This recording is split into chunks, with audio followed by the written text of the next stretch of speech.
En effet, l'AFSCA soutient et même encourage toutes les initiatives qui vont dans le sens de l'anti-gaspillage ou du zéro déchet.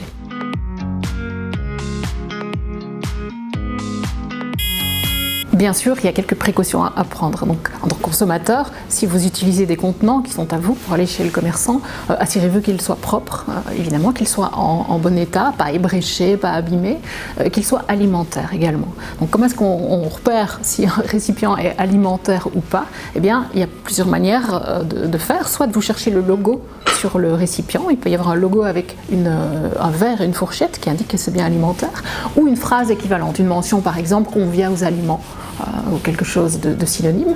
Une casserole pour aller chercher des frites, c'est une évidence, c'est bien alimentaire. Ou encore un pot de confiture, par exemple, qui aurait été relavé et qui peut servir de nouveau à contenir un aliment.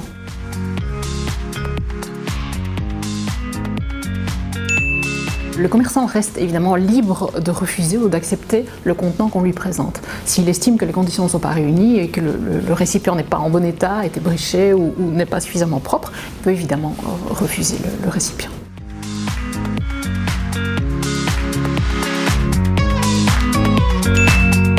Non, finalement, il n'y a pas de changement puisque l'utilisation de récipients réutilisables ne va pas changer le système. Le commerçant reste responsable de son produit jusqu'à ce qu'il le mette à disposition du client et le client est responsable du produit dès lors qu'il en prend en possession. Et il devra faire attention à la conservation et au transport, mais c'était déjà le cas auparavant.